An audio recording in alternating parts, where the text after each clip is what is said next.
Me incorporé de golpe en la cama, el sudor frío empapaba mi camisón, el corazón me latía tan fuerte que parecía que iba a estallar.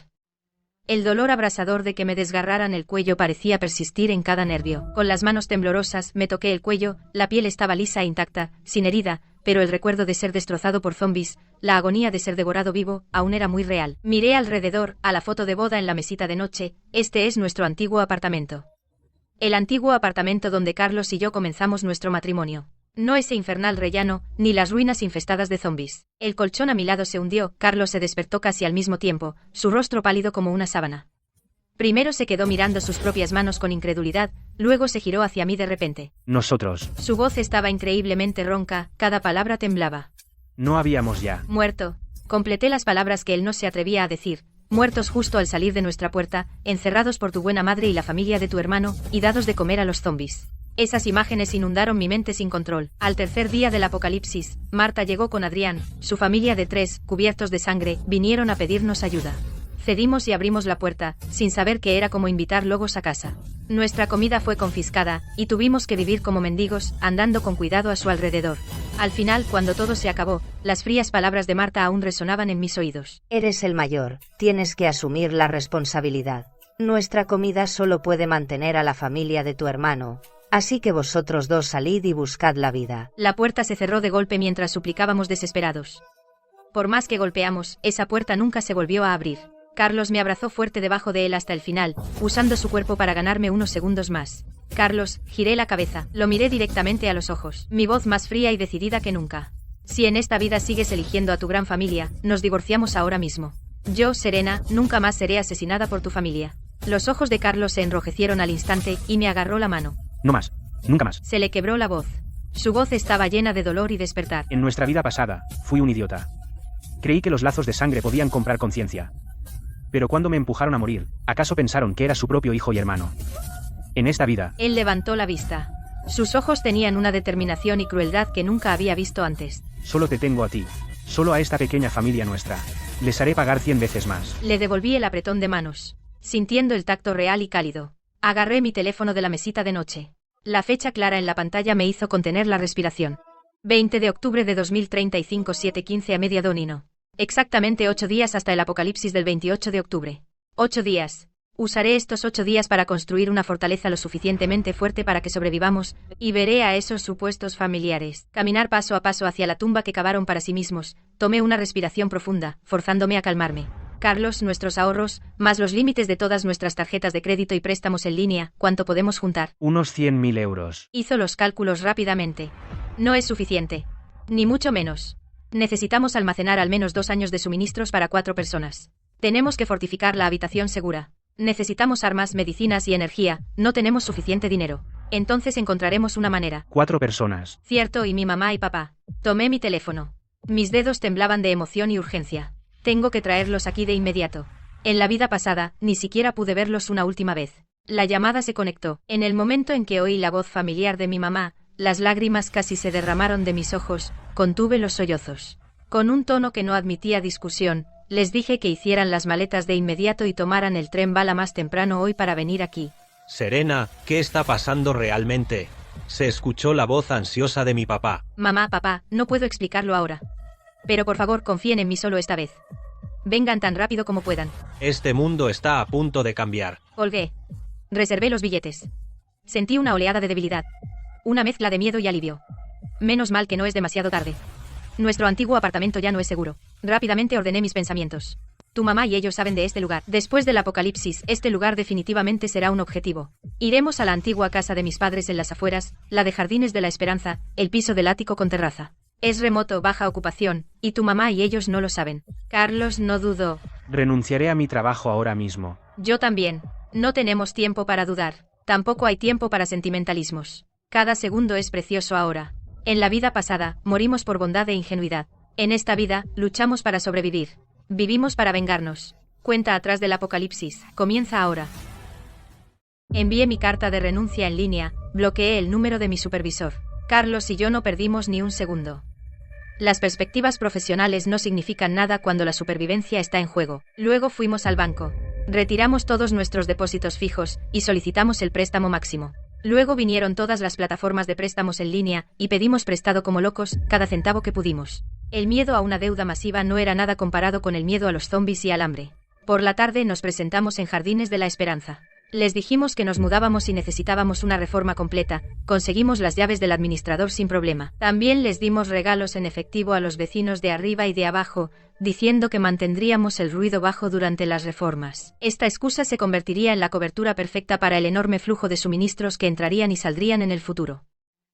La primera ola de compras comenzó en línea. Aceite de cocina, arroz, harina, comida enlatada, galletas comprimidas, carne envasada al vacío, todos los productos no perecederos, los calculé por caja y por tonelada. La dirección de entrega se puso aquí.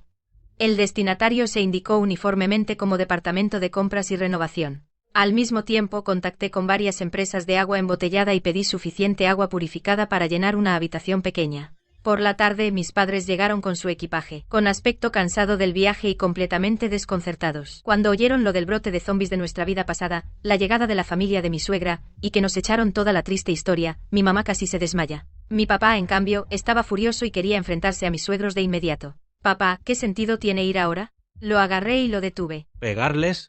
Luego nos arrestan, y 8 días después morimos en una celda. Mi papá se quedó helado. Vio la determinación inquebrantable en mis ojos, y luego la mirada pesada y avergonzada de Carlos. Finalmente se desplomó.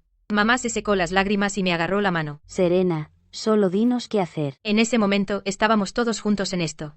Rápidamente dividimos las tareas. Mi papá, con su experiencia como viejo obrero de la construcción, se encargó de reforzar y fortificar la casa. Mi madre, siendo meticulosa, se encargó de comprar artículos de primera necesidad, medicinas y semillas. Carlos y yo asumimos el trabajo más peligroso y más importante, conseguir suministros y armas. En el apocalipsis, lo más aterrador es la gente.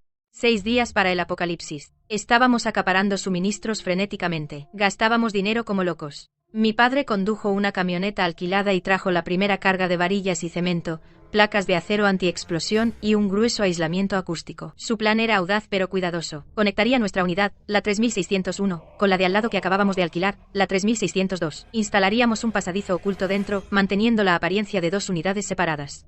Esa era nuestra ruta de escape. Carlos y yo fuimos a todos los grandes almacenes del pueblo, empujando carritos de compra repletos. Sin mediar palabra, vaciamos los estantes de conservas, condimentos y alimentos instantáneos. Al pagar, la cajera nos miró raro, pero solo dijimos que era para una gran actividad de integración de la empresa, y punto.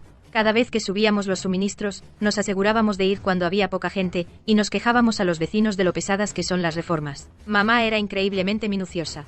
Su lista incluía no solo paquetes de papel higiénico, compresas, pasta de dientes y jabón, sino también medicinas para dolencias comunes, e incluso herramientas dentales y kits de sutura quirúrgica.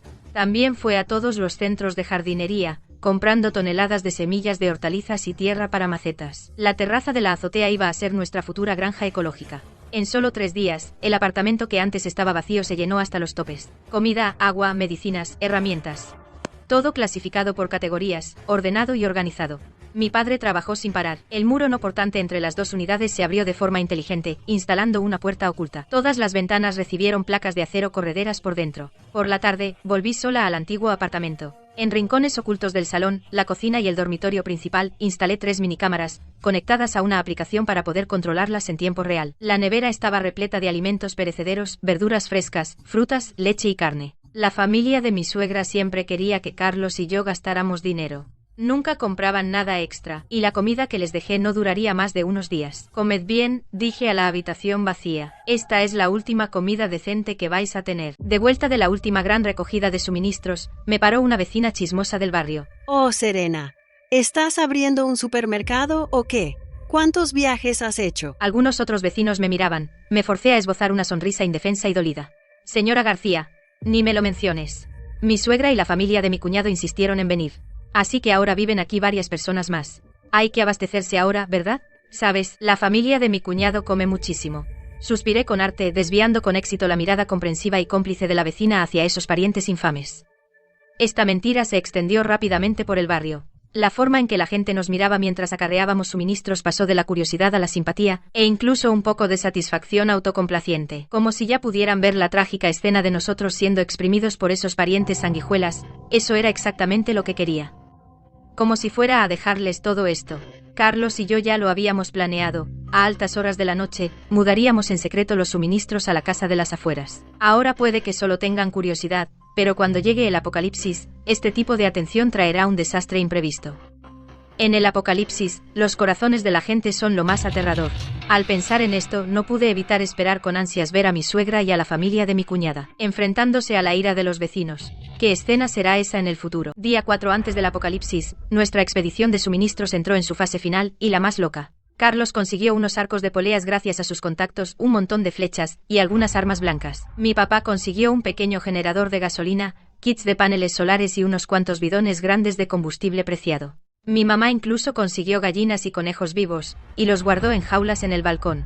Mi papá presumió de las últimas mejoras. La puerta de la escalera a la azotea estaba soldada, la escalera de incendios tenía topes de puerta adicionales instalados, y dentro de la entrada principal, usando ladrillos y cemento, construyeron un muro bajo, simple pero resistente. La fortaleza estaba lista. Hicimos inventario de todos los suministros. La comida podría durar para 4 personas más de 2 años si racionábamos. El agua era abundante con la recolección de agua de lluvia de respaldo, y los medicamentos estaban listos. Teníamos conservas, la energía estaba diversificada, y las defensas eran sólidas. Al ver la habitación repleta de suministros, finalmente sentí un poco de alivio. Revisaba los monitores todos los días para vigilar el antiguo apartamento. En la tarde del 23 de octubre, efectivamente, Marta apareció con Adrián y su familia. Golpearon la puerta durante mucho tiempo, pero nadie respondió. Finalmente Adrián usó unas herramientas, no sé de dónde las sacó, y forzó la cerradura. Esto también había pasado en nuestra vida pasada, pero en aquel entonces Carlos y yo estábamos en casa, y no los dejamos entrar. En la pantalla, Marta empezó a gritar, nada más entrar. Oye, Carlos, ¿dónde demonios estáis?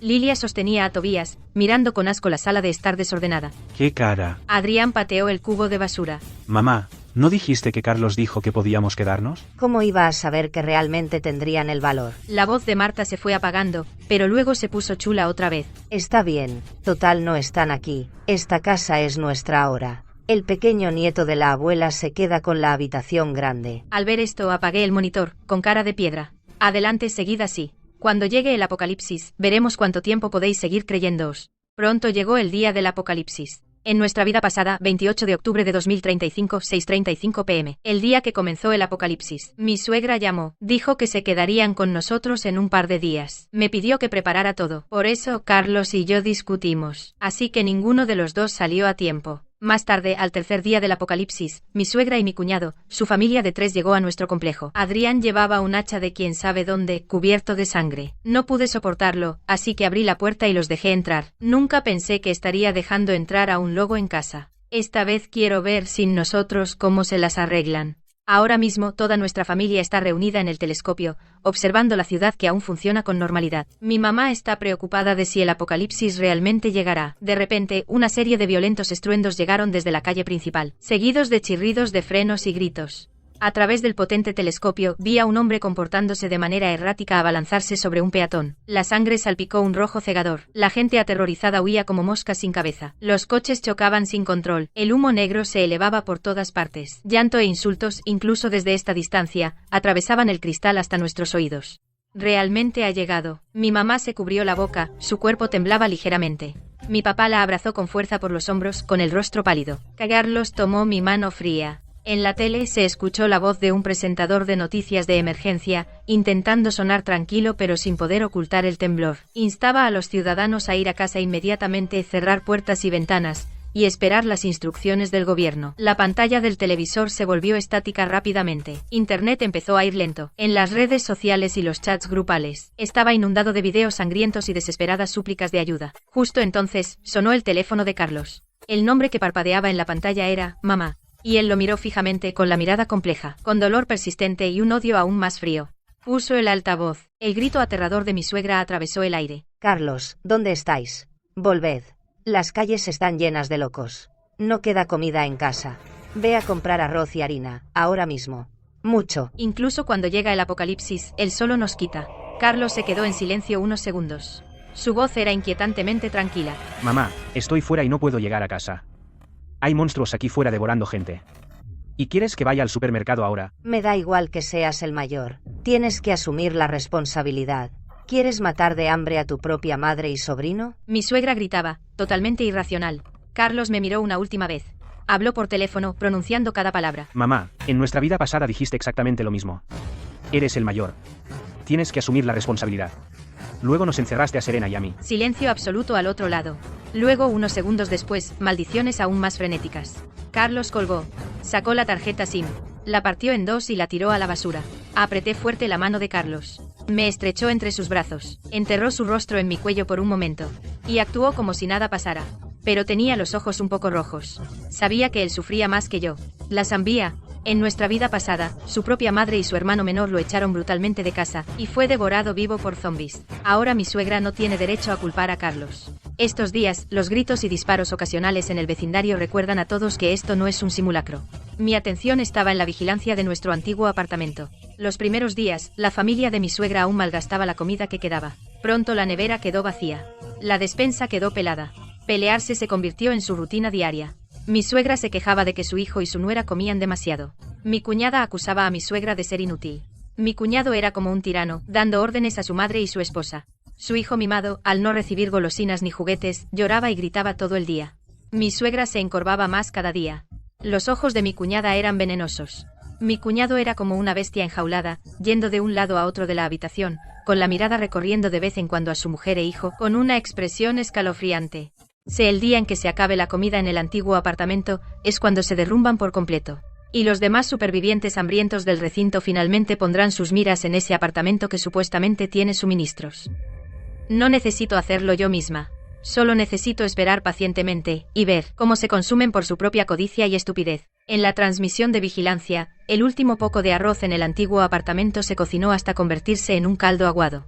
Mi suegra ve a su nieto devorarlo, mientras ella solo puede lamer el borde del cuenco. Mi cuñada arrebata el medio cuenco de gachas a mi suegra, maldiciendo. Guárdalo para el niño, vieja bruja. Justo entonces, se oyen fuertes golpes en la puerta. Fuera hay varios hombres con aspecto feroz. Los lidera el entrenador físico del edificio de al lado. Ahora lleva un hacha de bombero manchada de sangre. Abrid. Sabemos que os abastecisteis antes. Daos prisa y compartidlo con todos. Su voz era áspera y no dejaba lugar a discusión. Mi cuñado se puso pálido de miedo. Temblando, dijo a través de la mirilla. No tenemos nada. En respuesta, se oyeron golpes aún más violentos. La cerradura se está doblando. Está a punto de ser forzada. Mi cuñado se derrumba y de hecho abre la puerta. Llorando suplica, jefes. No queda nada de comida. Se lo han comido todo. Si queréis encontrar algo, id al dueño de este apartamento. Mi hermano y su esposa seguro que tienen mucho escondido. Para redirigir su ira, no dudó en echar la culpa a nosotros. Ese grupo entró a la fuerza y saqueó el lugar. Naturalmente no encontraron nada. El líder estaba furioso. Golpeó el hombro de mi cuñado con el mango del hacha, haciéndole gritar de dolor. Al final, se llevaron el lastimoso poco de arroz y algunas cosas de valor, y se fueron maldiciendo. El antiguo apartamento quedó en un silencio sepulcral. Entonces estallaron acusaciones y llantos más intensos. Mientras tanto, el edificio 7, donde estamos nosotros, también empezó a inquietarse. A altas horas de la noche, Carlos usó la cámara infrarroja de un dron y captó a unas figuras intentando forzar la ventana de la primera planta. Carlos y yo nos miramos, negué ligeramente con la cabeza. No somos salvadores, pero las cosas se torcieron. Después de que lo consiguieran, se arrastraron hacia nuestro edificio, vieron señales de que habíamos estado saqueando. Habíamos limpiado casi todo, pero quedaron algunos rastros. La cara de mamá se puso pálida. Sabía que esta era la prueba. Cuando el primer tipo empezó a forzar la puerta de abajo, Carlos se volvió hacia mí. No podemos dejarlos entrar. Una vez que prueben, traerán a todo un grupo la próxima vez. Asentí, luego señalé el balcón. Hay un dron conectado a un altavoz Bluetooth y una bolsita de tripas de animales ensangrentadas en una bolsa con cierre. Atráelos al edificio 2, susurré. Ahí es donde hay más zombies. Por primera vez, para seguir con vida, llevamos deliberadamente a gente a la muerte.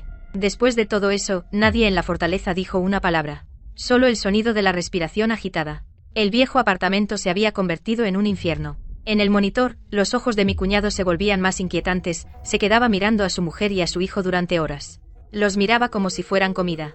Mi cuñada parecía notarlo también. Apretó a su hijo contra sí y se acurrucó en la esquina, aterrorizada. Mi suegra se convirtió en el saco de boxeo de la familia. Un día, tras otra discusión más, mi cuñado perdió los estribos de repente. Empujó a su frágil madre hacia la puerta. Mamá, no queda comida en casa. Tobías se está muriendo de hambre. Eres su abuela. ¿No puedes salir a buscar un poco? Su voz era pura locura. Mi suegra se derrumbó en el suelo, mirando atónita al hijo al que había mimado desde pequeño. Mi cuñada se dio la vuelta sin decir palabra. El pequeño nieto solo miraba sin expresión y gimoteaba. Abuela, tengo hambre. La luz en los ojos de mi suegra lentamente Se apagó. Dejó de llorar y quejarse. Temblando, se levantó y abrió la puerta. El pasillo estaba vacío, pero abajo llegaban débiles y escalofriantes sonidos de arrastre y gruñidos. Mi suegra se dio la vuelta para echar un último vistazo a la puerta cerrada. No salió ningún sonido de detrás de esa puerta. Se arrastró hacia las escaleras. Su figura desapareció del monitor. Pero pronto se acercaron pasos apresurados. Mi suegra corrió hacia adelante, gritando pidiendo ayuda, con un puñado de zombis pisándole los talones. Adrián, Lilia y Tobías estaban dentro, sujetando la puerta. Por mucho que gritara mi suegra, nunca abrieron la puerta. Él subió corriendo las escaleras, pero en su pánico tropezó y cayó. Los zombis que lo perseguían se abalanzaron. Extendió la mano desesperadamente pidiendo ayuda. Pero entonces vio un destello de nuestra vida pasada, la escena en la que empujó a Carlos y a mí fuera de la puerta. Gritos atravesaron sus oídos. Su rostro se quedó en blanco. Sus manos cayeron flácidas. Lágrimas rodaron por su rostro. Vio como mi suegra, traicionada por la familia del hijo menor que siempre había favorecido, era empujada a una trampa mortal. Sentí que se lo merecían. Fue satisfactorio. Unos días después, los zombis empezaron a deambular por los pasillos. El edificio que antes era seguro ya no lo era. Todos caminaban de puntillas, más cautelosos que nunca. Dentro del antiguo apartamento, Lucas tembló al oír los gruñidos de los zombis. Tobías, aterrorizado, se aferró a su madre. Se taparon la boca con las manos, demasiado asustados para respirar. Carlos y yo nos observamos luchar por sobrevivir. Unos días después, revisé la vigilancia. La sala de estar estaba vacía. Entonces oí discusiones provenientes del dormitorio. Luego, gritos desgarradores estallaron desde el dormitorio. Carlos y yo intercambiamos una mirada. Ambos sentimos una mezcla de lástima y satisfacción. En el apocalipsis, los corazones son impredecibles. Los gritos y el hedor a sangre pronto atrajeron a los zombis del exterior. Una oleada de zombis se estrelló contra la puerta. La pesada puerta finalmente cedió. Los zombis siguieron el rastro de sangre y entraron en masa. Al escuchar los gritos de ayuda a través del monitor, y los gritos de pánico de los niños, ya no pude mirar más, así que cerré la aplicación. Cuando mi mamá en la fortaleza se enteró, lloró en silencio, no por esa malvada parienta política, sino por lo bajo que había caído la humanidad. Carlos me abrazó fuerte. Su cuerpo temblaba.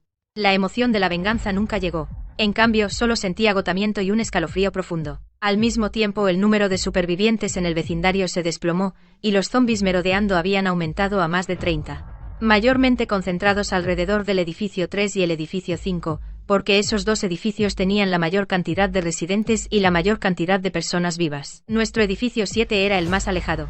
Ahora mismo, solo 5 o 6 zombis deambulaban abajo. A las 7 de la tarde el cielo estaba completamente oscuro, así que Carlos y yo salimos al balcón y lanzamos un dron, con un pequeño altavoz Bluetooth colgando de su vientre, que habíamos montado justo esa tarde. Sube el volumen al máximo.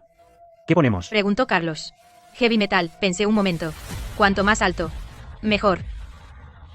La música sonó a todo volumen. El dron voló desde el balcón hacia la entrada del vecindario, mientras ensordecedores riffs de guitarra y ritmos de batería irrumpieron en el cielo nocturno, y funcionó al instante. Todos los zombis, no solo en el vecindario sino también en las calles, empezaron a moverse hacia el sonido. No tienen cerebro. Solo se sienten atraídos por el sonido y la luz. Ah. El dron dio vueltas en el aire durante 10 minutos. Luego voló lentamente hacia una carretera principal fuera del vecindario, con la horda de zombis siguiéndolo. Funcionó, Dijo Carlos, emocionado. Pero justo entonces algo salió mal. Una flecha salió disparada de la oscuridad, perforando la hélice del dron con precisión. El dron perdió el equilibrio. Se tambaleó y cayó al suelo. Se estrelló fuera del muro de la comunidad. Mi expresión cambió. Inmediatamente lancé otro dron. Encendí la visión nocturna. En la transmisión, un hombre con chándal negro estaba saliendo por una ventana del edificio 5, llevaba un arco compuesto. Aterrizó ágilmente. Corrió rápidamente hacia el dron estrellado. Recogió el altavoz. Bis. Apagó la música en Jardines de la Esperanza. Luego miró hacia el edificio 7. Para ser precisos, estaba mirando nuestro apartamento, el 3 hasta 601. Con la visión nocturna, podía ver claramente su cara. Dijo algo a la cámara sin voz. Estaba diciendo cooperación u hostilidad. Ese hombre era Max. Esto fue enviado por su dron, la nota tenía su nombre, también venía con su currículum. Ex soldado de reconocimiento. Vive solo en el edificio 5. Habitación 902. Tiene armas y algunos suministros, dispuesto a cooperar. No se puede confiar en él. Mi padre fue el primero en oponerse. ¿Quién sabe si solo intenta sonsacar información? Quiere robarnos los suministros. pero ya conoce nuestra ubicación. Carlos estaba preocupado. Si quisiera hacernos daño, podría haber atraído zombis. O haberse aliado con otros para atacar. Me quedé mirando la nota, pensativa. Finalmente tomé una decisión. Podemos cooperar. Pero hay condiciones. Primero, intercambiar listas de suministros. Para confirmar el valor mutuo como socios. Segundo, intercambiar información de contacto. Pero solo por walkie-talkies. Tercero, definir zonas de actividad. No acercarse a menos de 100 metros de las casas del otro sin permiso. Carlos envió las condiciones por dron. Media hora después, llegó la respuesta, de acuerdo. Además, un aviso, hay más de solo nosotros 2 grupos vivos en la comunidad, el edificio 3 tiene una familia de 5. El edificio 6 tiene 2 parejas jóvenes. Y el guardia de seguridad de la propiedad, Gael, y su sobrino. Están discutiendo unirse. Ir de puerta en puerta a requisar suministros. Mi padre resopló. Requisar es simplemente robo. Bajo el lema de por la comunidad, en realidad son bandidos. Gael. Recordé al siempre amable guardia de seguridad. Él también está involucrado. Se me cayó el alma a los pies. Max también dijo, planean buscar empezando por el edificio 1, y calculan que llegarán al edificio 7 en 3 días. Él sugirió que nos preparáramos con anticipación. Esconderse o luchar. Nosotros de él. ¿Dónde podemos escondernos?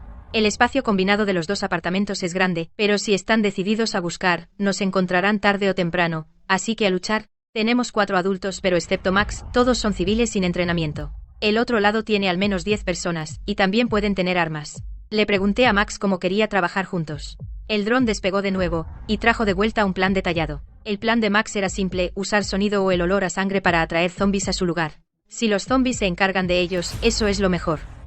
Si no, les agotará la energía y la munición. Cuando estén agotados, nosotros entramos y los rematamos. Eso es demasiado cruel. El rostro de mi madre se puso pálido. Ellos intentaron robarnos primero. Analicé con calma, si no actuamos, una vez que se alíen, estamos acabados. Mi padre apagó su cigarrillo e intentó persuadir a mi madre. Sé que eres de buen corazón, pero esto es el apocalipsis. Es matar o morir. Serena tiene razón. No podemos simplemente esperar a morir. Al final, mi madre asintió a regañadientes. Trato hecho.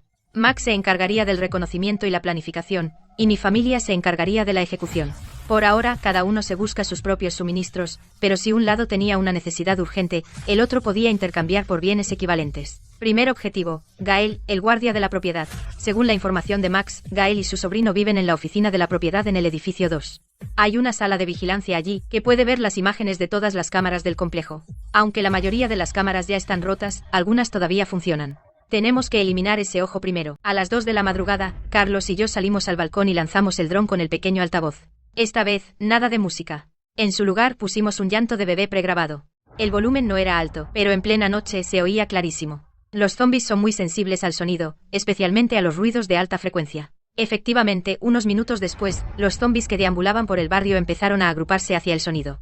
El dron voló lentamente hacia el edificio 2 y se cernió cerca de las ventanas de la oficina de la propiedad, mientras que Max también estaba en movimiento.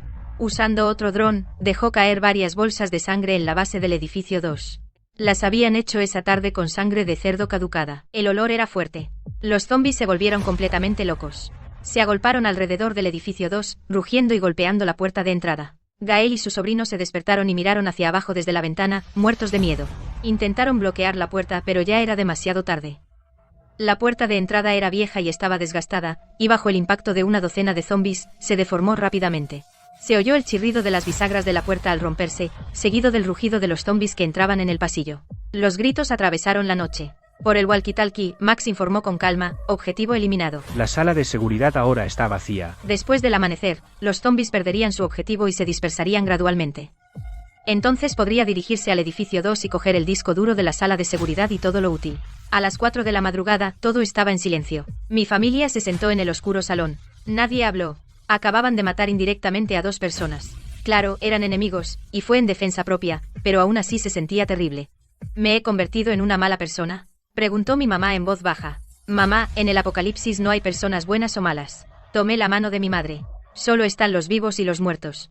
Solo queremos sobrevivir. Los siguientes días fueron la calma antes de la tormenta. Los supervivientes de nuestro barrio parecían sentir el peligro. No se atrevían a hacer nada precipitado. De vez en cuando pasaba un dron, pero mantenían la distancia, como si se estuvieran probando mutuamente. Mi familia y Max manteníamos un contacto cercano. Max es un compañero muy fiable. Usaba drones para explorar la zona durante el día. Por la noche observaba los movimientos zombies con prismáticos infrarrojos. Recopilaba la información cada día, y la enviaba mediante un dron. Cada dato llegaba manchado de sangre. No podíamos bajar la guardia. Las verduras de la terraza crecían bien, proporcionaban una valiosa fuente de vitaminas. Empezamos a aprender a usar materiales limitados. Los usábamos para fabricar más herramientas. Incluso intentamos purificar agua de lluvia con destilación simple.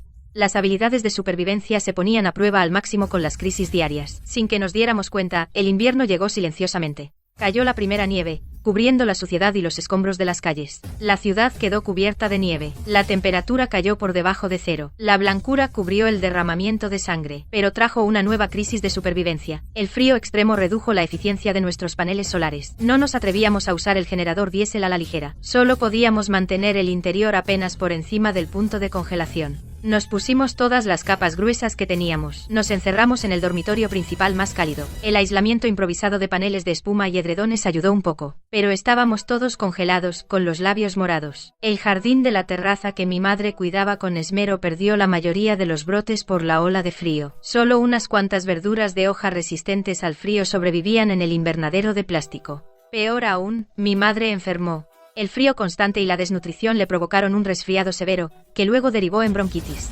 Tosía sin parar, tenía las mejillas rojas y ardientes de fiebre. Los antibióticos que teníamos no ayudaban mucho. Necesitaba medicamentos más fuertes, quizás incluso oxígeno. Justo cuando estábamos al borde de nuestras fuerzas, Max, que había mantenido un contacto limitado mediante el dron, envió otro mensaje. Debajo del dron de Max colgaba una pequeña bolsa. Dentro había varias cajas de antibióticos de alta calidad y una pequeña botella de jarabe para la tos. También había una nota. A cambio, necesito sal y pastillas de vitaminas. El intercambio fue exitoso. Alivió la condición de mi mamá. Max también compartió lo que observó a su alrededor con sus binoculares. Los zombies se movían mucho más lento con las bajas temperaturas, pero no estaban congelados. Más lejos, había rastros de actividad de vehículos desconocidos. Al oeste de la ciudad parecía haber fuego continuo y débiles sonidos de explosiones. La situación no estaba clara. El amargo invierno parecía congelar el tiempo y congeló temporalmente la matanza. Pero todos sabíamos que bajo esta calma yacía una desesperación más profunda. El hielo y la nieve empezaron a derretirse, trayendo finalmente un atisbo de calor, pero también nuevos peligros. Ese día, estaba arriba regando las verduras, cuando de repente oí el sonido de bocinas de vehículos. Me agaché rápidamente, y observé en silencio mi entorno. Mirando hacia abajo desde el tejado, vi a un grupo de personas llegar abajo en jeeps, vistiendo uniformes militares. Estaban afuera gritando a través de un megáfono, diciendo a todos que eran del ejército e instando a los supervivientes a bajar rápidamente, diciendo que llevarían a todos a una zona segura. Volví a entrar corriendo. Cuando mamá y papá oyeron las buenas noticias, sus rostros se iluminaron de sorpresa. Estaban a punto de abrir las cortinas. Cuando me lancé y los detuve, señalando al grupo de abajo, miré seriamente a mamá y papá. No podían ser del ejército. Miro por los prismáticos a unos 12 tipos con uniformes militares sosteniendo armas de fuego, pero su postura es extraña y no se parecen en nada a soldados reales. Les paso los prismáticos a mamá y papá, y cuando lo ven, no pueden evitar sentir miedo. Carlos y yo nos miramos, sabiendo que estos tipos son problemáticos. Solo espero que los otros supervivientes del vecindario no sean tan descuidados. Apartamos la cortina un poco para observar, y después de un rato, pensando que nadie bajaría, todavía veo a algunas personas bajando con mochilas. No puedo evitar sentir tristeza, ya que quizás saben que esos tipos no son del gobierno, pero desde el brote, sus hogares llevan mucho tiempo sin comida, así que entre la espada y la pared, no tienen más opción que arriesgarse. También hay algunos ancianos con niños pequeños saliendo lentamente del edificio, y quizás estos ancianos realmente creen que son del gobierno y que esa es su única esperanza. Observo a esos farsantes arrebatar bruscamente los suministros de todos y obligar a las mujeres y a los hombres aptos a subir al camión, dejando atrás a los ancianos y a los niños. La multitud se inquieta al instante cuando los desesperados rodean a los farsantes, bloqueándoles el paso, pero tras un solo disparo, una figura se desploma en un charco de sangre. Al ver las armas, la multitud enmudece, y al ver que nadie se atreve a resistir, sacan otra bolsa del camión, y pronto colocan una olla grande y se ponen a cocinar allí mismo en el suelo. Uno de ellos arrastra a unas mujeres fuera del camión y empieza a manosearlas, con las manos por todas partes, y al ver esto, no puedo evitar sentir una profunda tristeza. Dejo los prismáticos incapaz de seguir mirando. Por la tarde, ver cómo se deshacen de los cuerpos y señalan los edificios mientras hablan, no puedo evitar sentirme intranquila. Y efectivamente empiezan a registrar los edificios. Los merodeadores arrasaron los pisos rápidamente. En menos de una semana, llegaron a nuestro edificio. Eran jodidamente eficientes, rompiendo puertas, registrando y saqueando. Si alguien se resistía, disparaban. Oímos gritos y forcejeos abajo, acercándose. Tenía el corazón en un puño. A través del audio del dron, oí al hombre tatuado al mando maldecir. ¡Qué complejo tan cutre! Este botín no es suficiente. ¡Qué pérdida de energía! Algunos del complejo empezaron a unirse a ellos. Un hombre de mediana edad, todo encorvado, estaba adulando al corpulento hombre tatuado. El hombre de mediana edad les dijo que esto era un complejo nuevo, con una baja tasa de ocupación. Los pisos de arriba estaban todos desocupados. Había una familia que debía mudarse, pero nunca aparecieron, así que su lugar estaba totalmente vacío. Dijo que deberían buscar en los edificios de adelante. El hombre tatuado escupió en el suelo, y le dio una patada, maldeciéndole por no haber hablado antes. El hombre de mediana edad no se atrevía a levantarse, aún tumbado en el suelo, y temblando, dijo que se lo había dicho a Vicente. Vicente dijo que nadie se salva. Vicente dio un paso al frente cuando lo llamaron. Dijo que solo tenía cuidado por si se les escapaba algo. No sabía si el tipo decía la verdad, así que no se atrevió a decírselo al hombre tatuado. Vicente miró fijamente al hombre de mediana edad en el suelo. Les dijo a todos que buscaran a su propio ritmo de ahora en adelante. El hombre de mediana edad miró hacia arriba, y le preguntó al hombre tatuado si aún debían buscar aquí. El hombre tatuado resopló: a la mierda la búsqueda. No hay nada en absoluto. Viendo que se hacía tarde, el grupo regresó a su campamento. Carlos y yo estábamos empapados. Los dos sentimos alivio por haber escapado por los pelos. Pero no bajamos la guardia. Al día siguiente se dirigieron directamente a otro edificio. Parecía que habían abandonado el nuestro. Después de todo, nuestro edificio solo tenía una docena de hogares, repartidos por todas partes. Y el hombre de mediana edad era el administrador de la propiedad aquí. Carlos lanzó el dron con cuidado, viéndolos dirigirse a los otros edificios. El personal de la propiedad señaló ese edificio. Gracias al administrador, que conocía el complejo como la palma de su mano, su velocidad de búsqueda aumentó. Estaba muy preocupada por la gente de ese edificio. A través del dron, oía de vez en cuando sonidos de pelea. Parece que volvieron a tener éxito. No sabía qué podía hacer. Carlos, mamá, papá y yo nos reunimos, discutiendo cómo responder. Incluso si no venían a nuestro edificio, no podíamos dejar que se quedaran aquí más tiempo. Lo mejor era ahuyentarlos. Al día siguiente, por alguna razón loca, volvieron a nuestro edificio. El hombre tatuado que iba al frente se acarició la barba. Seguía sintiendo que había alguien en ese edificio. Los demás tuvieron que seguir órdenes y revisar hacia arriba. Nadie en el 33. Nadie en el 34, hasta que se dirigieron a la escalera de incendios del piso 35. Las pisadas se detuvieron en la puerta de la escalera de incendios del piso 34. Allí habíamos montado barricadas, una puerta de hierro soldada y montones de trastos. El tipo al que llamaban jefe les gritó que la derribaran. Puede que haya cosas buenas ahí arriba. Al ver sus acciones, se nos saltó el corazón por la boca. Nunca pensamos que llegaría este día. Le dije rápido a Carlos que usara el dron para localizar zombies. Ya habían despejado la zona cerca del vecindario. Ni un solo zombi. Mirando las calles vacías, le dije a Carlos que volara el dron más lejos esta vez. Estaba en mi periodo, así que mamá y yo descongelamos rápido el pollo que habíamos preparado antes, y los colgamos juntos. Usé el dron para volar bajo alrededor, atrayendo zombies. En ese momento, el dron de Max también apareció detrás de nosotros. Un pequeño altavoz bajo su panza empezó a emitir una sirena aguda y penetrante. Al mismo tiempo, el dron soltó unas cuantas bolsas de sangre pequeñas. El fuerte olor a sangre finalmente atrajo a un grupo de zombies. Los dos drones volaron uno tras otro hacia los zombies. Los zombies atraídos avanzaron lentamente hacia el vecindario. Los hombres que se quedaron abajo vigilando se acercaron a una mujer. La mujer vio a los zombies acercándose por detrás. Se me encogió el corazón. Tenía miedo de que la mujer alertara a esos hombres gritando, pero no soportaba verla destrozada. Pero inesperadamente los ojos de la mujer mostraban una sonrisa de alivio. El hombre encima de ella no tuvo tiempo de reaccionar antes de que un zombi le clavara los dientes en la garganta. El otro hombre empujó a la mujer que estaba a su lado hacia el zombi y subió corriendo rápidamente las escaleras. La mujer agarró con fuerza el brazo del hombre y sacó un fragmento oculto. Le cortó al hombre que la sujetaba. Luego le untó la sangre. Mientras gritaba, si morimos, morimos juntos, la sangre hizo que los zombies se abalanzaran sobre él. Le mordieron el brazo. El hombre forcejeó para liberarse de los zombies y subió a trompicones las escaleras, sujetándose la herida. Vi esta escena a través del dron, esperando que aguantara lo suficiente y que, tras infectarse, se llevara a esos bastardos con él. Los hombres con hachas de abajo ya habían llegado al piso 35. Blandieron sus hachas, y las puertas cerradas fueron derribadas de inmediato. Luego se dirigieron directamente al piso 36. Dentro, papá sostenía una pala táctica. Carlos sostenía una motosierra, mirando las imágenes del dron. Yo también sostenía una barra de hierro, listo para la acción. Mamá estaba en la cocina hirviendo aceite de motor. Se pegaría a la piel. Aunque no mueran, les arrancará la piel. El infectado ya había subido al piso 26. Tenía la cara pálida. Se bajó la camisa de nuevo, cubriendo la herida de su mano. Las pocas personas en la escalera de incendios seguían golpeando fuerte contra la pared de ladrillos. Por suerte, la pared de ladrillos, seca durante meses, era tan sólida como una fortaleza. Esas personas aún forcejeaban por atravesar la pared. Abajo, el infectado, con piernas temblorosas, se tambaleó hacia ellos. El hombre tatuado vio acercarse al infectado. Su expresión era hostil. El infectado señaló detrás de él, intentando decir algo, pero su cuerpo empezó a convulsionar de repente. Era extremadamente extraño. Los otros notaron de inmediato la herida en su mano. El miedo se reflejó en sus rostros. Pronto los gruñidos de los zombies llegaron desde atrás. El hombre tatuado blandió su cuchillo. Abatieron al infectado. Mirando al grupo atónito, maldijo: ¿qué esperan? Agarren sus armas. El hombre tatuado mató zombie tras zombie que intentaba subir.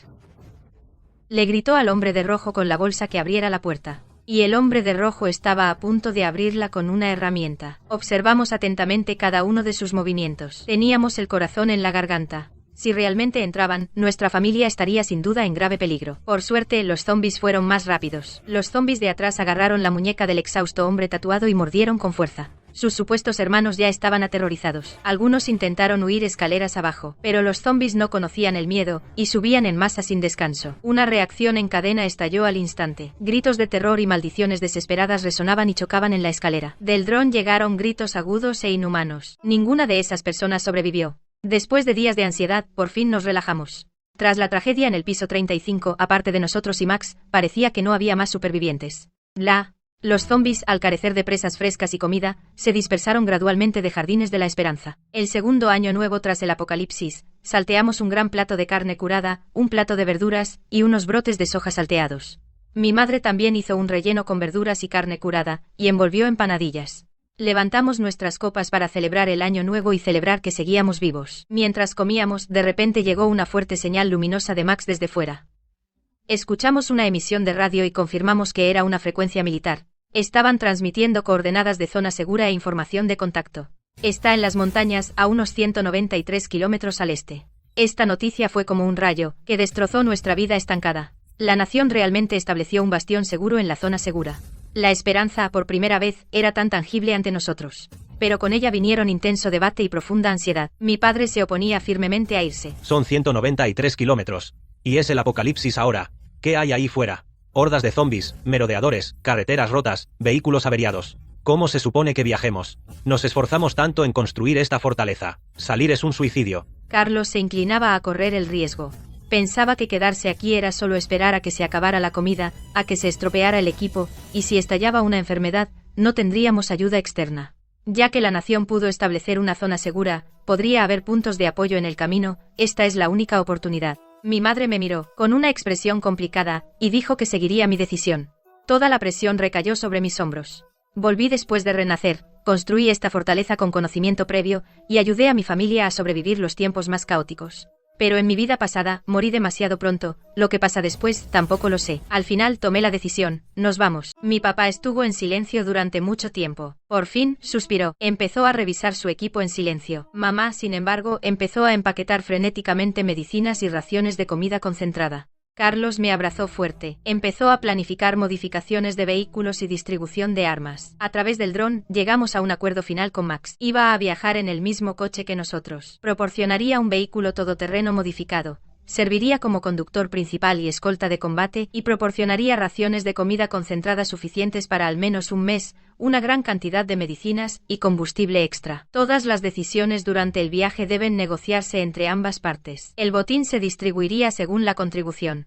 Durante los siguientes días, entramos en un estado de preparación diferente. Seleccionamos los suministros que había que llevar, comida de alto contenido calórico, medicinas, armas, herramientas, una pequeña cantidad de semillas preciosas, y sellamos en secreto la mayor parte de la comida voluminosa y el agua en el compartimento más oculto de la fortaleza. En caso de fracaso, aún podría haber una vía de vuelta. El camino para salir de la ciudad fue más duro de lo esperado. La carretera principal estaba completamente bloqueada por coches destrozados, carteles caídos y escombros. Tuvimos que desviarnos con frecuencia a carreteras secundarias. Max era un conductor increíble, siempre detectaba las barricadas a tiempo y encontraba huecos. Carlos y yo vigilábamos los flancos y la retaguardia, mientras mis padres vigilaban la carretera por delante.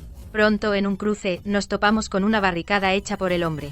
Max detuvo el coche inmediatamente. Nos hizo señas para que nos calláramos. Observó durante mucho tiempo con prismáticos. Hay movimiento detrás de la barricada. Gente, más de uno. Podría ser una emboscada. Intentamos dar marcha atrás en silencio y rodear, pero obviamente nos habían visto. Una persona con un arma rudimentaria se levantó de detrás de la barricada, agitando los brazos. No se sabía si era una advertencia o una petición de ayuda. Paramos el coche a una distancia segura. Max usó un megáfono para gritar, diciendo que solo estábamos de paso, sin intención de conflicto, y dispuestos a intercambiar un poco de comida por un paso seguro.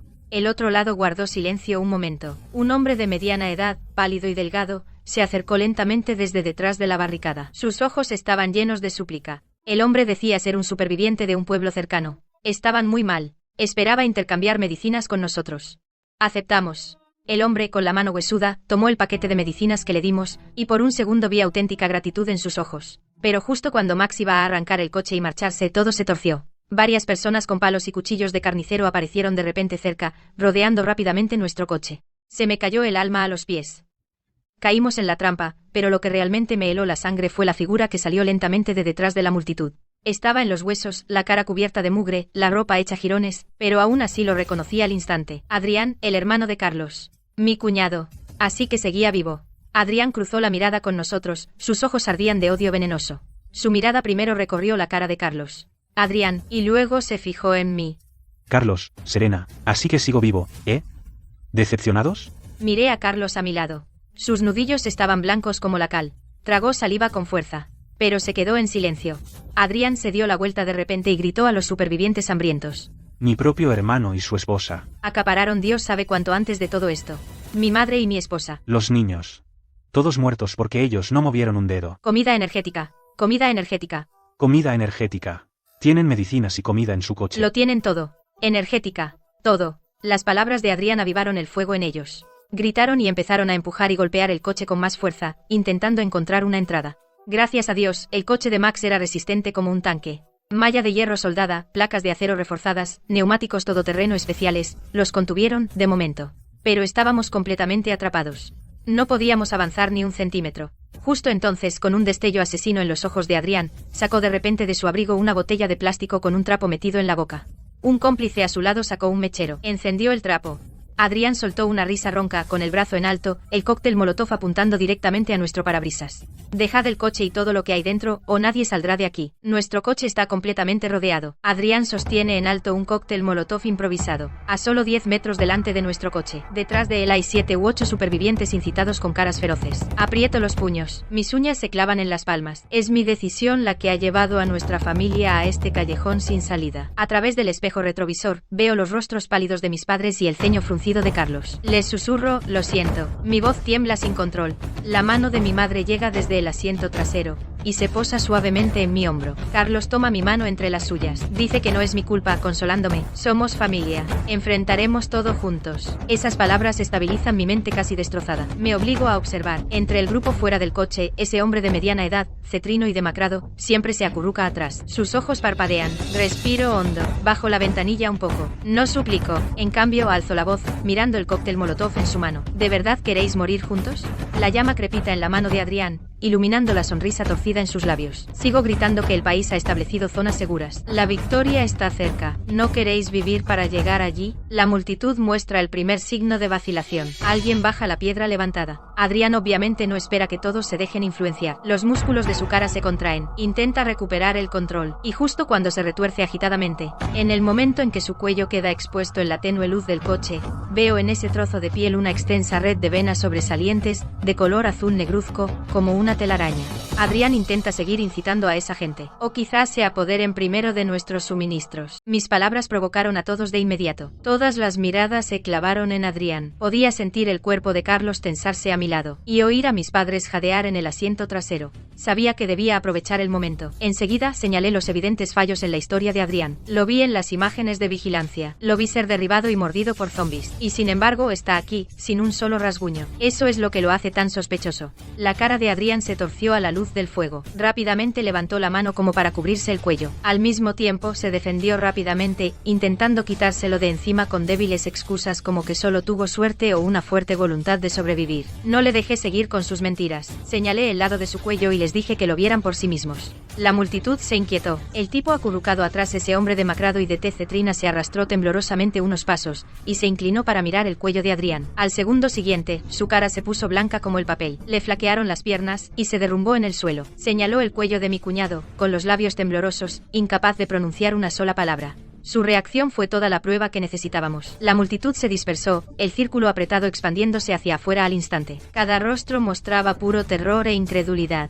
Descubierto, Adrián dejó de ocultarse el cuello. En cambio, en una postura extraña, giró lentamente el cuello. Los huesos crujieron ruidosamente. Su cuerpo empezó a hincharse de forma antinatural, como si lo inflaran. Las líneas oscuras verdinegras bajo su piel de repente brillaron y se retorcieron. No es como la descomposición de un zombi normal, murmuró mi marido, con la voz llena de confusión y horror. Entonces la voz de Max, que había estado observando con calma, llegó desde el asiento del conductor. Evaluó rápidamente, no está completamente zombificado. En cambio, es una rara mutación por la mordedura. Adrián ahora no es humano ni zombi. La multitud grita y se dispersa, y Adrián, completamente transformado, se abalanza primero sobre la pobre alma más cercana. Los gritos resuenan en los oídos de todos. Max reacciona al instante, gira el volante con fuerza. El vehículo todoterreno ruge, chocando fuertemente contra Adrián. Increíblemente, el esperado crujido de metal contra hueso no llega. En cambio, el robusto frontal sufre una abolladura visible, y Adrián solo retrocede tambaleándose unos pasos, sacude la cabeza y recupera el equilibrio. Peor aún, se ha centrado en mí y en Carlos. Viene hacia nuestro lado. Bajo sus golpes y forcejeos, la malla de hierro de la ventana empieza a emitir un chirrido desgarrador. Las uniones comienzan a deformarse. La voz urgente de Max llega desde el asiento del conductor, gritando que apuntemos a su cabeza. Tomo el arco compuesto y coloco una flecha, pero mi mano tiembla como loca. Hay que darle en la cabeza. Pero Adrián parece haber aprendido. Ya no expone su punto débil. En cambio, se aferra al vehículo, usando el chasis como cobertura. Las venas de la frente de Carlos se tensan. Está forcejeando para contener la malla que se derrumba. Justo entonces, Adrián deja de atacar la ventana de repente, y se lanza hacia la parte trasera del vehículo. Va por el cierre del maletero. Quiere abrir el maletero, o reventar el depósito de combustible. Ahí está la mayor parte de nuestros suministros, y el combustible de repuesto. Tenemos que detenerlo. Max lo ve en el espejo retrovisor. Frena de inmediato, pero Adrián es demasiado rápido, y su fuerza es increíble. Con un golpe de palma, el cierre reforzado del maletero se rompe. Apunto a su espalda inclinada y a su cabeza desde la ventana, pero el ángulo es malo, y el camión tiembla demasiado. Otro fuerte estallido. El cierre del maletero está completamente destruido. La tapa se abre un poco. Adrián sonríe malvadamente, y extiende el brazo para levantar la tapa. Justo entonces, el hombre de mediana edad que se había estado escondiendo en la zanja recogió una piedra del suelo, rugió, y la estrelló contra la nuca de Adrián, y mientras la piedra golpeaba a Adrián de lleno, él se tambaleó, se quedó paralizado un instante, y se giró bruscamente, con una mirada feroz que se fijó al instante en el aterrorizado hombre de mediana edad, rugiendo de furia y deteniendo momentáneamente su ataque al maletero para girarse y lanzarse contra el hombre, mientras su breve pausa y distracción nos dieron una oportunidad, ya que Max y Carlos aprovecharon esa breve ventana, y abrieron las puertas del coche al mismo tiempo. Cariño, prepárate para dispararle desde el frente. Carlos me gritó. Entonces él y Max, que empuñaba una bayoneta militar, lo flanquearon por ambos lados, formando un ataque en pinza. Ya me había mordido los labios hasta que se pusieron blancos. Levanté la mano, apuntando la hoja hacia el rostro retorcido y demente de Adrián, mientras Adrián notaba que Max y Carlos lo flanqueaban y sentía que yo le apuntaba. Pero antes de que el cerco se cerrara, a una velocidad aún mayor, se abalanzó contra la ventanilla del pasajero donde yo estaba, golpeándola con fuerza, y la malla de hierro de la ventanilla. Bajo los golpes repetidos y este impacto a toda potencia, emitió un chirrido tenso y penetrante de rotura, ya que su objetivo siempre era yo. Adrián seguía golpeando la ventanilla del coche. Los últimos cables que sujetaban la ventanilla finalmente se rompieron. Adrián se enderezó, pero no atacó de inmediato. En cambio, dio pasos lentos hacia mí. Carlos me empujó hacia atrás con fuerza. Dio un paso adelante. Se puso completamente frente a mí. Su espalda estaba tiesa como una tabla. Agarraba una barra de hierro corta que había sacado de debajo del asiento. Tenía los nudillos blancos. De la garganta de Adrián salió un sonido como una burla. Ni siquiera miró a Carlos. Ese dedo oscuro y retorcido se extendió directamente sobre el hombro de mi marido y señaló directamente mi cara. Ese dedo estaba a punto de tocarme. De repente sonaron disparos y explosiones. Adrián se quedó paralizado en medio del movimiento. Su dedo señalador se detuvo en el aire. Entonces dos vehículos todoterreno militares pintados de camuflaje se dirigieron hacia nosotros y se detuvieron firmemente al borde del caos. Antes de que siquiera se detuvieran, varios soldados completamente armados saltaron con movimientos precisos y limpios. Adrián quedó atónito ante el repentino giro de los acontecimientos. Se quedó helado un momento. Unos cuantos disparos precisos alcanzaron partes no vitales del miembro mutado de Adrián. Perdió el equilibrio, tropezó y cayó de rodillas. Los soldados trabajaban en perfecta sincronización. Varios de ellos se lanzaron lanzaron hacia adelante. Usando correas de sujeción especiales con hebillas de aleación de alta resistencia, ataron a Adrián firmemente de pies a cabeza. Un hombre con una placa de capitán dio un paso adelante, y nos dijo que la crisis había terminado. Eran la 7ª Brigada de Rescate de Emergencia Nacional. El capitán nos dijo, el país había desarrollado un suero zombie. Han estado enviando suministros en los últimos días, y lanzando operaciones de rescate gradualmente. Miramos a Adrián después de que le inyectaran un sedante fuerte. El capitán dijo que sospechaban que Adrián era una variante zombie, de alto valor de investigación. Necesitaban llevarlo de vuelta para estudiarlo. Una vez que el equipo de rescate confirmó que nuestra familia no tenía infecciones ni lesiones, nos pusieron a cada uno la vacuna zombie. Adrián seguía temblando inconsciente, y lo subieron con cuidado al vehículo de transporte especializado. Miré en esa dirección, con sentimientos encontrados. La mano de mi marido cubrió la mía. Su mirada ni siquiera se detuvo en el vehículo de transporte. Rechazamos cortésmente la oferta del equipo de rescate de ir al refugio centralizado, así que decidimos volver a casa. El camino de vuelta a casa no se parecía en nada a cuando huimos. En la carretera dañada, veíamos a menudo vehículos de rescate pasar. De vez en cuando, oíamos motores de helicópteros sobre nuestras cabezas, señal de lanzamiento de suministros o traslado de personal. Al pasar por un punto de reunión temporal, vimos rostros cansados pero llenos de esperanza. De nuestros ya limitados suministros, mamá, en silencio, sacó unas botellas de agua y unos paquetes de galletas. Bajé la ventanilla y los repartí. La gratitud brotó al instante en sus ojos. 2 semanas después, el país anunció por fin que la amenaza zombie había desaparecido por completo de nuestras fronteras. El último foco de infección se había extinguido esa madrugada. Mucha gente abrió sus ventanas y salió a sus balcones. Tras un momento de silencio, una oleada de gritos y risas contenidos estalló. Nuestra familia de 4, apoyándonos mutuamente, salimos de nuevo de aquel edificio de apartamentos parecido a una prisión. Max nos saludaba desde lejos. Nuestras 2 familias se sonrieron entre la multitud. Despejar escombros, reparar infraestructuras, reiniciar la producción. La radio empezó a pedir personas capacitadas para ayudar a reconstruir. Sin mucha vacilación, todos nos apuntamos. Mi padre retomó su antiguo oficio de electricista. Mi madre ayudó a distribuir suministros en la estación médica temporal. Carlos y yo nos unimos al equipo de limpieza comunitaria. Una nueva vida estaba a punto de comenzar, y por fin no corríamos para sobrevivir, sino para el futuro, construyendo nuestro hogar paso a paso.